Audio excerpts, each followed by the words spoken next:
Hi, my name is Michael. I'm a VP and a project management professional. You're welcome back to Project Management Demystified. Today is episode 4 of our hypothetical project. Our hypothetical project about improving the waiting period for NHS. So we have in the last kind of 3 episodes, we've had the initial conversations with very senior stakeholders. The ideas started coming in. We've reached out to consultants as well. We've done requests for information, requests for proposal, requests for quotes. So these have started coming in. Let me just quickly say that in all what we've been doing so far, they would have been done through meetings.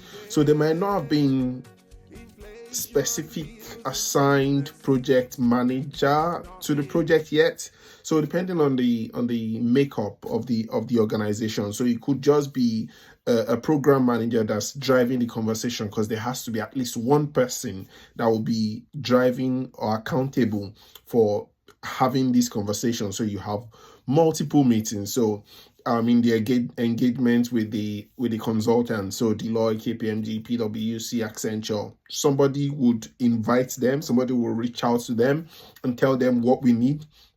And to tell them what we need, or what we want to, the problem we want to solve, we would have articulated the problem in one way, shape, or form. So either just a team member or a business analyst, a permanent business analyst in the organization would have worked with very multiple stakeholders, maybe through a workshop, would have put the problem together, articulated the problem in a way that will be easy for anyone to understand. So you can do like a problem statement. You can do there's so many different ways you can put it. And you can just make it simple and just say, this is the problem we want to solve, and give it to consultants or anyone that wants to help with solving the problem, and including CEO or anyone, just so they can understand the problem and explain the problem to anyone they need to explain it to. Any problem that's clearly articulated, it's halfway resolved. So we have reached out to everyone and they've started coming back with their updates and feedback. One thing that is important that we need to consider is what is in the art of the possible. So if Accenture comes back with 300 million costs, do we have 300 million? If they come back with 100 million, 500 million, do we have that to spend on that type of project? No organization has unlimited resources. So we need to be coming up with what's possible. So a business analyst or anybody, it might not just be the role. Someone would have to come up with what is called like an options paper. So after everyone has come together, brought all the different option, proposal, information, requests, someone would sit down and put all those things that have come from different organizations together in an options paper.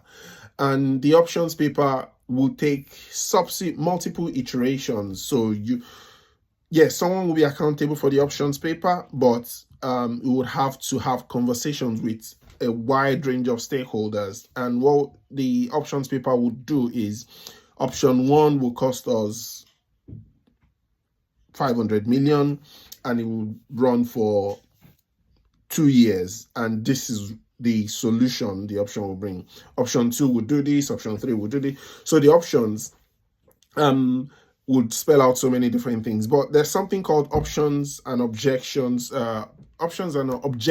grid that I use sometimes, and it just says, so what objective will this option solve the most? So one option could be resolving the waiting period by reducing time. One option could be recruiting more healthcare professionals.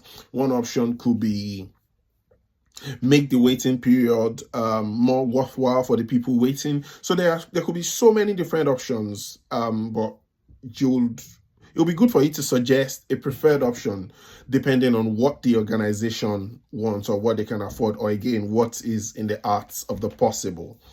I'll stop there for today, and then I'll see you on the other side. Cheers. Bye-bye.